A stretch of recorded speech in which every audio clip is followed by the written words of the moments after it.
ပထမစားတော့ဘုရားသခင်ကိုပဲအများကြီးအထူးပဲကျေးဇူးတင်ပါတယ်ကျွန်တော်တို့ဒီမှာဒီဗမာပြည်မှာရောက်တာကတော့6လနာလိုက်စီပြီဒါနဲ့တခါမှဒီလိုမျိုးမြောက်နာစွစုံလေးပဲတခါမှတွေ့ကြုံချင်းဆိုတော့ကျွန်တော်တို့အတိတ်ကမှမရှိခဲ့ဘူးဒါနဲ့အင်းကြီးဆိုတော့ဘုရားရဲ့ကျေးဇူးတော်ဆုံးပေါ့ဒီလိုမျိုးတွေ့ရှင်ကြတာလေဆိုတော့ကြီးထဲမှာပေါ့အများကြီးပျော်ရွှင်မှုရှိတယ်ဒါဆိုမလို့စီနေကျွန်တော်တို့မိသားစုများဒီမှာထိုင်နေတဲ့အမှုတော်ဆုံးများလူကြီးများတော့မိုက်တိုင်ရိုက်ပြီးမှတိစိတပွေးနာ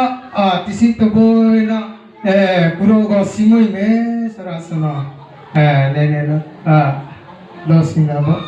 ဒါဆိုင်ကျွန်တော်တို့အဖွေးကြီးကိုလည်းအစ်စုနာမနော်ဖိခေါ်ပါတယ်ဒီမှာနာကြပါဒီမှာထိုင်နေတဲ့အမှုတော်ဆုံးများဒီမှာခါလီကျွန်တော်တို့အတူတကွာပါစီလာ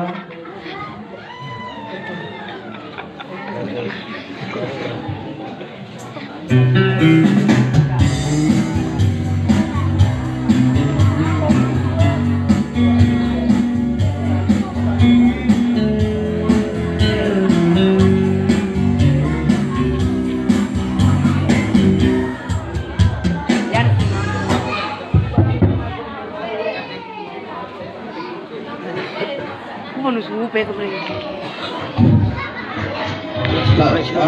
Ya hecho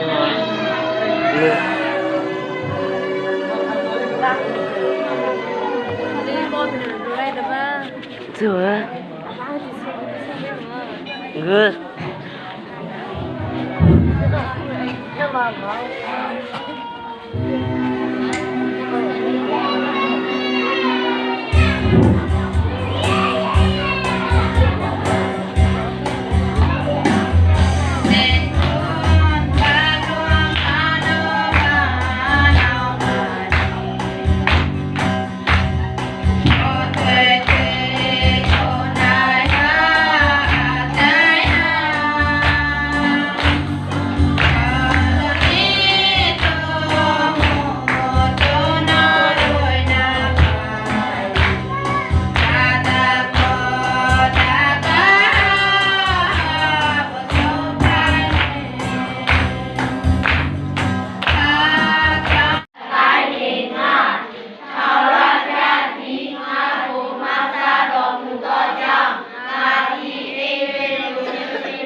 You might